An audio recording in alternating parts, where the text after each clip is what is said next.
Welcome to the second trimester of pregnancy, often considered as the most enjoyable phase.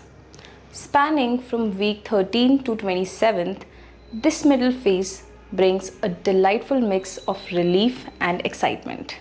As morning sickness fades and the energy level starts to rise, the expectant mothers starts to feel like themselves again. This is the time when your baby bump starts to show up and those tiny first flutter of movements can be felt.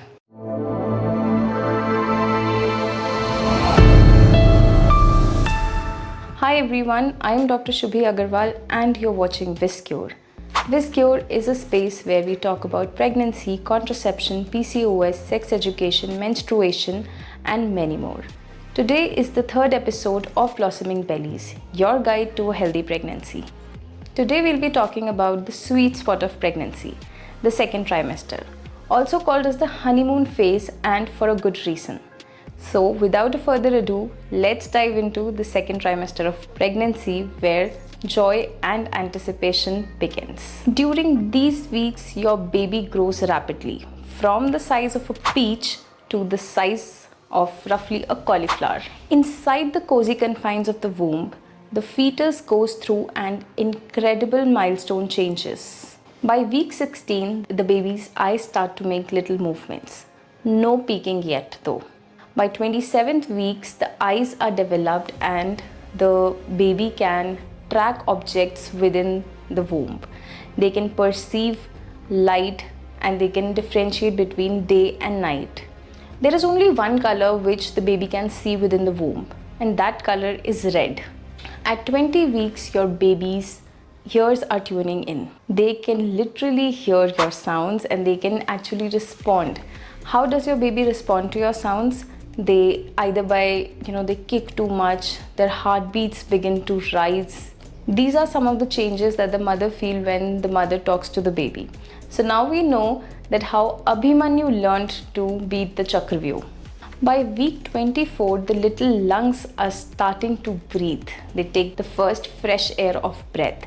And by week 28, the baby can sleep, they can dream, they can differentiate between day and night from week 27. And now they can sleep in proper REM sleep. By week 24, those little lungs are practicing for their first fresh breath of air.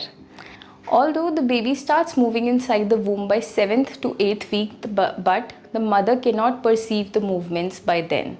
So she starts perceiving the movement in the 4th or the 5th month of the pregnancy. And the first movement that the mother feels of the baby is called as quickening. An astonishing fact that many people wouldn't know, that the fluid in which the baby lives is its own pee. Yeah, right. The baby swallows the liquid and then pees inside. And for the 9 months, it lives in its own pool of urine. That is called as amniotic fluid. Now let's talk about some of the changes that happen during these weeks in your body. So as I told you earlier that 80% of the women, they lose their weight in the first trimester. But at this time, either the weight stabilizes or it starts to increase. It increases at about 2 to 2.5 kgs per month. It may vary according to your body type, according to the size of the baby, or if you're having single fetus or twin fetus. This is the time when your bump also starts to show up. Your breasts become bigger, they become sore, and the inner circle of your breast, which is brownish in color, it called as areola, it becomes darker due to hormone production. Your armpits and your groin area also becomes darker due to the hormonal imbalance. You might also see some stretch marks over your breast. Not only your breast but on other parts of your body as well. This is because of the overstretching of the skin. Many people ask me that will I get stretch marks, will I not get stretch marks? Okay, that totally depends upon the size of your baby and again your body type.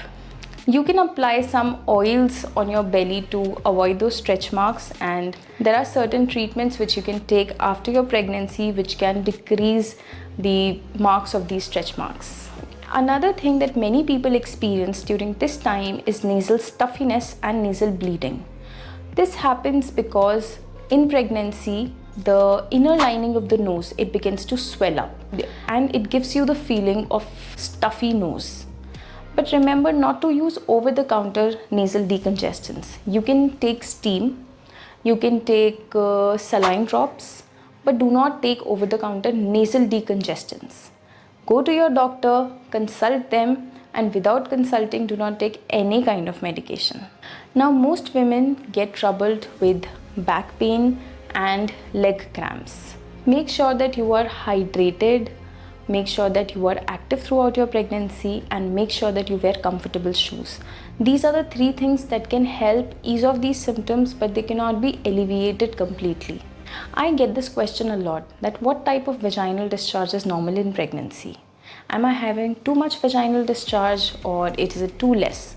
See, any discharge which is transparent in color, may be sticky, may not be sticky, maybe in excessive amounts during your pregnancy, is normal. Why the excessive amounts? Because in pregnancy, the glands in the vagina, they produce more secretion and hence more discharge. But if your discharge is colored, maybe white, maybe green, or it is frothy, maybe blood tinged, or maybe brownish in color, then you must definitely visit your doctor. And I keep telling this to my patients as well, that if your discharge is having any other symptoms, it is causing irritation, burning, itching, or you have problems while peeing, that is, you have difficulty in peeing, or you have burning micturition, then you must definitely visit your doctor. At this time, the incidence of UTI, urinary tract infection, is also high. Why? Because when the uterus is growing, it puts pressure on the bladder and you're not able to completely empty your bladder. This causes urinary tract infections, and these infections have to be treated in time. Regular prenatal visits will ensure that you and your baby are both healthy. In the second trimester, there's a sonography called as anomaly scan, which is done at around 18 to 22 weeks.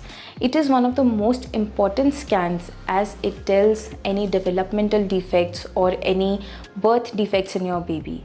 This is the most crucial time to decide whether or not to continue that pregnancy or not. Also, if you combine this test with a blood test known as quadruple marker, First it was double marker, then one more marker was added, it got called triple marker, and now it is quadruple marker because it has 4 tests in it. It improves the efficiency of the test, and it tells about any chromosomal abnormalities which may be present in the baby. Embrace this magical time of your pregnancy by nurturing yourself with nutritious foods, by staying active with low intensity exercises and not strenuous exercises, and by connecting with your baby through talking and gentle touch. The second trimester is a wonderful phase to bond with your growing baby and prepare for the exciting next months. I hope you like this video. Please give it a thumbs up and do share with all the expectant mothers around you. Maybe your friends and family and people who are planning to conceive. If you want to know about pregnancy, PCOS, menstruation, sex education, contraception in detail, do subscribe to my channel and let me know in the comments below what did you think of this video. Thank you.